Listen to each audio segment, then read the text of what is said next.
చెప్పక్క. సారీ.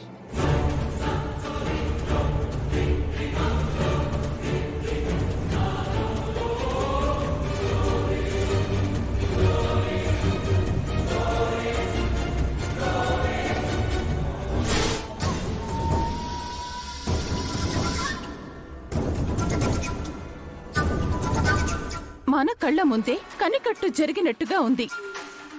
అందరూ చూస్తూ ఉండగానే కదా నెక్లెస్ తీసుకెళ్లి గుండమ్మ బ్యాగ్ లో వేసింది. ఎలా మాయమైపోయింది? అదే నాకు అర్థం కావట్లేదు మమ్మీ. అయితే ఇంకా నెక్లెస్ పోయినట్టేనా?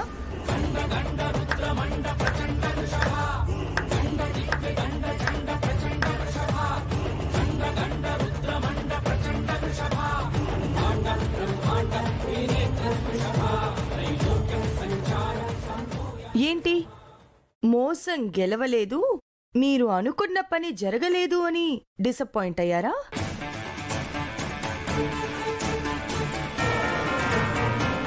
మా అమ్మని దొంగని చేయలేకపోయామని, ఆవిడ బ్యాగ్ లో వేసిన నెక్లెస్ బ్యాగ్ లో లేకుండా ఎటు పోయిందని బాధపడుతున్నారా?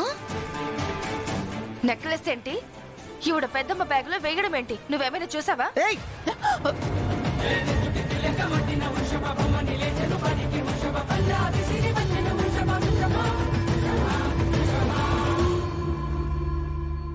పెద్దల్ని బట్టే పిల్లల బుద్ధులు కూడా.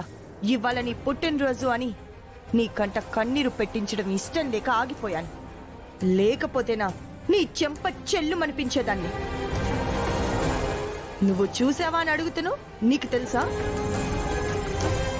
ఎస్, ఈవిడే వచ్చి నా బ్యాగ్ లో నెక్లెస్ వేయడం పల్లవి చూసింది.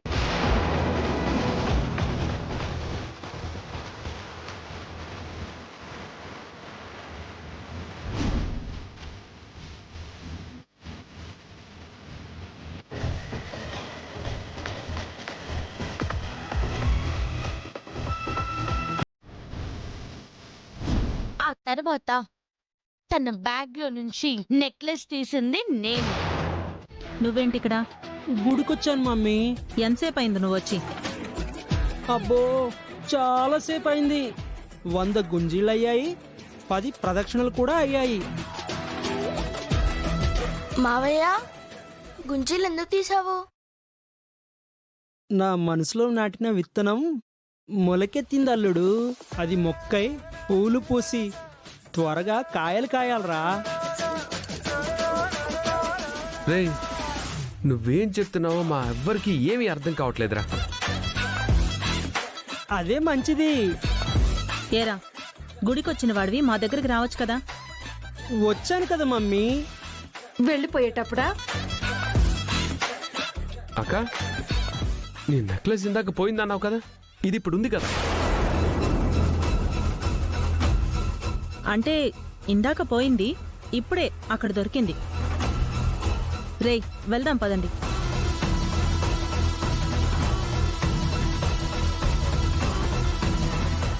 ఏంటన్నయ్యా, నెక్లెస్ పోవడం ఏంటి, మళ్ళీ దొరకడం ఏంటి?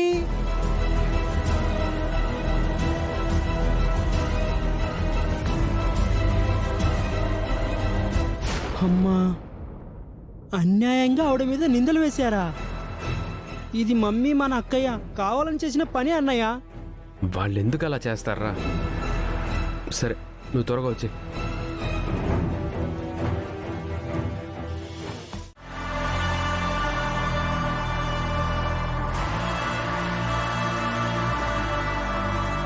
అసలు ఎవరు మమ్మీ ఆ పల్లవి? యుఎస్ నుంచి ఇక్కడికి రావటంతోనే మనతోనే గొడవ పెట్టుకుంది. మనతో గొడవ పెట్టుకున్న పల్లవికి సపోర్టుగా ఉన్న ఆ గుండమ్మని కాలేజ్ నుండి పంపిస్తే మళ్ళీ తిరిగి వచ్చేశారు. గుడిలో ఇద్దరిని దొంగల్ని చేద్దామనుకుంటే తిరిగి మనిద్దరికే రివర్స్ కొట్టారు. వార్నింగ్ కూడా ఇచ్చారు. యుఎస్ నుంచి వీళ్లతో అవమానం పడడానికి, మాటలు పడడానికే వచ్చినట్టుంది. వీళ్ళని మాత్రం వదిలిపెట్టను శాన్వి. టైం చూసి ఇద్దరినీ ఒకేసారి ఖచ్చితంగా దెబ్బ కొడతాను. లైఫ్లో ఈ సుమలతని ఎప్పుడూ మర్చిపోనే కూడదు అనుకునేలా చేస్తాను. ఏమైంది సుమా? ఏం లేదు డాడీ. ఏమీ లేకపోతే మీ మమ్మీ ఎందుకు అంత సీరియస్ అవుతుంది? గుడికి వెళ్ళినప్పుడు బానే ఉన్నారు, వచ్చిన తర్వాత అదోలా ఉన్నారు. అక్కడ ఏమైనా జరిగిందా? అవును, గొడవ జరిగింది. మీరెళ్ళి సెటిల్ చేస్తారా? ఎందుకు అంత సీరియస్ అయిపోతున్నావు? లేకపోతే ఏమీ లేదు అంటుంటే ఏం జరిగింది, గొడవ జరిగిందా అంటూ ఏంటి నాన్సెన్స్? ఏమైందే, నా కొడుకు మీద ఎగురుతున్నావేంటి?